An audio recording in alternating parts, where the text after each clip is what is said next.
Yes, hello, welcome. So I'm Peter Gussman, and this is my graduate IT Management Capstone project presentation, and it is in regards to the Seventh-day Adventist Church and how it has many business organizations around the world. And I'm going to discuss IT implementation governance. So a little bit about the Seventh-day Adventist Church.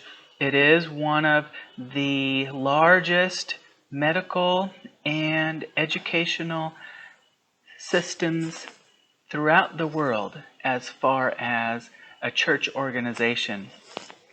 And it is one of the smallest organizations as far as a church, since it is only about 200 years old. It's one of the later churches that have arisen, and there's about 22 million in it, but it is growing quite fast, and it's acknowledged as probably the fastest growing church in the world. And they have a 28 fundamental beliefs of the Seventh-day Adventist Church, which talk about the main Bible points throughout the Bible that are believed to be true. Three main topics of the Seventh-day Adventist Church is that they believe that the seventh day is the Sabbath for worship according to the Bible. That's why the name Seventh-day Adventist. And it is similar to the Hebrew Jewish community that keeps the Sabbath. That's originally where it came from through that Bible context. And also, of course, there is the regular perspective of Jesus Christ and Him saving the world, being the Son of God and dying for men's sins, and that He's going to return again. So lots of churches have this perspective, but this is also consistent in the Seventh-day Adventist beliefs. And they are also notable for having a health system. And there's many hospitals, and they promote plant-based diets where they believe that God originally made plants. And interestingly, it is actually preventing coronavirus, and it can reverse cancer, diabetes, and heart disease. And heart disease is actually largest killer in the world and in the U.S. for all diseases, and it's actually higher than coronavirus every year, and it's considered to be preventable through a plant-based diet. In the British Medical Journal, there were worldwide studies that showed that people who are vegan actually get 70% less severe COVID throughout the world. So this was a very interesting study as well. And so then the third section that is unique for the Seventh-day Adventist Church is that they hold the Protestant beliefs, which is common in Protestant churches, but this is one of the only churches actually still trying to teach what the Bible says about these famed words, Mark of the Beast, Antichrist, 666. And so these are in the Daniel and Revelation books, apocalyptic books. And actually, people of the Dark Ages or Middle Ages in Europe had actually read the Bible, and they thought that they could identify who the beast power is. It actually says in the Bible it will have power for 1,260 years, and the Dark Ages was exactly 1,260 years.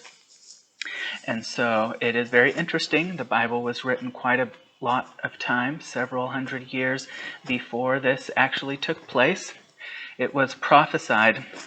So there were a lot of people who believed this before, since that time, and this is the main point held common in the Protestant churches, although the Seventh-day Adventist churches promoting it primarily, and it is consistent in a book called The Great Controversy. And it is shared there quite exclusively a lot of these topics and where the Seventh-day Adventist Church came from.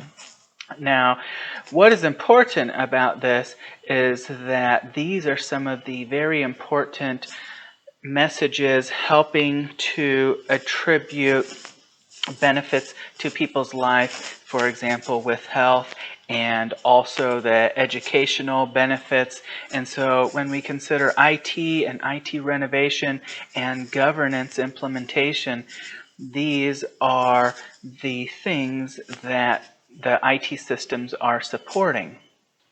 So taking a brief look at the structural entities of the Seventh-day Adventist Church, we have the General Conference, which is the headquarters, and it overlooks the churches and the other subdivisions. The subdivisions are regional in different parts of the globe and different parts of the United States country, and they are supportive for resources in the pastoral ministries and so forth. Again, here's the medical and educational systems. There's large hospitals and smaller health and wellness centers. There's major universities and there's smaller schools and outreach schools. For example, there's the churches that are spread throughout the many cities of the globe. And there are supporting ministries. For example, ADRA is a fairly known worldwide organization of the Seventh-day Adventist Church, offering relief in disaster situations.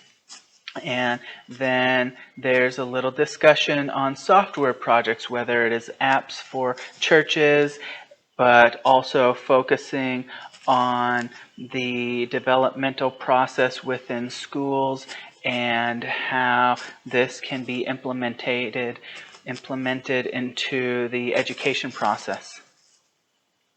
A very interesting and important discussion is the General Systems Theory, or GST. Basically, this talks about the subcomposition of a organization. How does the organization or corporation function? What are its internal and sub-processes comprising what it does? And here are some of the components of GSC, the inputs and outputs. What state are the departments or sub-organizations in? What are the hierarchies of the organizations, their goals? What information are they processing? And what are the boundaries? And so one of the interesting things about this is to understand that the Seventh-day Adventist Church and any organization will have internal input that runs in a cycle and also external input that runs in and out of the system affecting it. So these are very important to take a look at how these interactivities are affecting the system. How does it enhance or attribute particular traits to the system? So this is very interesting, like a SWOT analysis in business, that when you understand these systems, you can better take a look at what are the strengths and weaknesses now. Where are the opportunities and possibilities to gain ground and better footing, and what are the predicaments and the threats and hindrances that it faces? Therefore, here's a brief discussion on GSC, how it affects the different compartments of the Seventh-day Adventist entities. So the General Conference, medical, educational, and so forth. And once a in-depth overview is evaluated on GST, we dive right into taking a look at renovation in the Seventh-day Adventist Church, taking a look at management and governance and how to implement these different components and controls and what are the strategies. So basically, here's a few areas that I was focusing on. First, we take a look at mobile devices.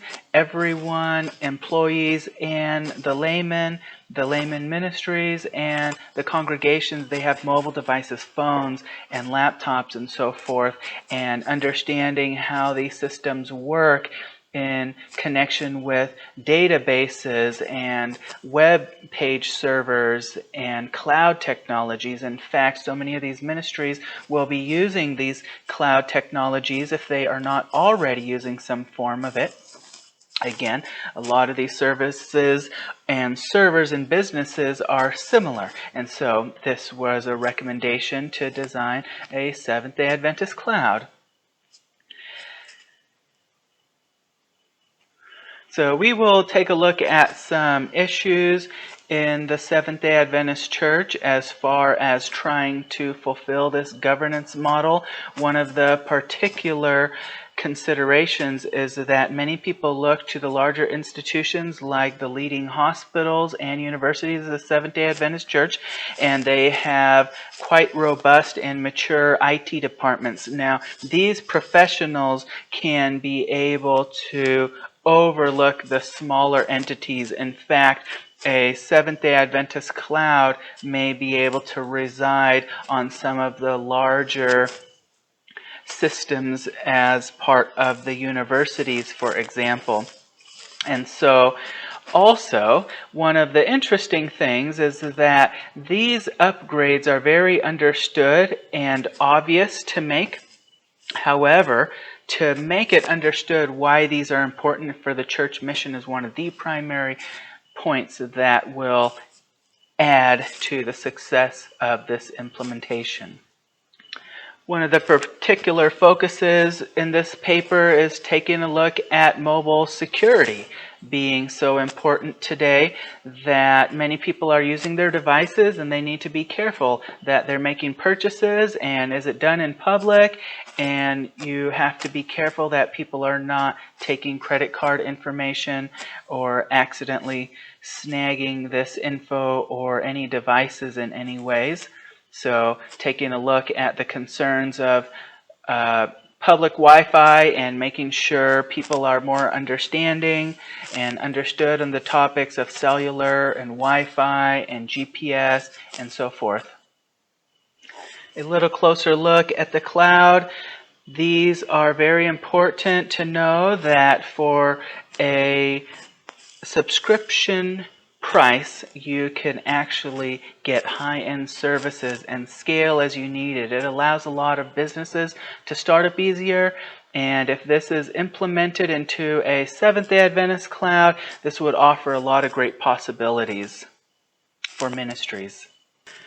There's a discussion here on some of the components and architectures of the cloud development. It talks about virtualization, what is a VM and what is a container, and how these special services help promote business processes so much easier and effective, although it's based on regular server technology.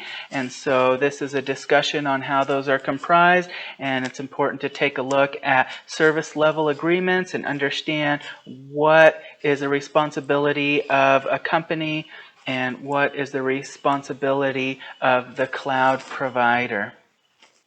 In software development, it's very important to be responsible, and in any organization or enterprise, nonprofit, to take a look at ethics. One of the most significant areas of implementing a governance plan is taking a look at governance frameworks, which are so helpful. Example, COVID, for example, will really help give a perspective in organizational processes and structures, taking a look at how information is processed, what are the skills and the occupations of the employees. The church faces a few little complications, but these can be solved, understanding where the IT governance plans are coming from, the leading institutions and not the headquarters, but the headquarters can do their responsible job of promoting integrity as well. Thank you very much for joining in this journey, taking a look at digital transformation in the Seventh-day Adventist Church.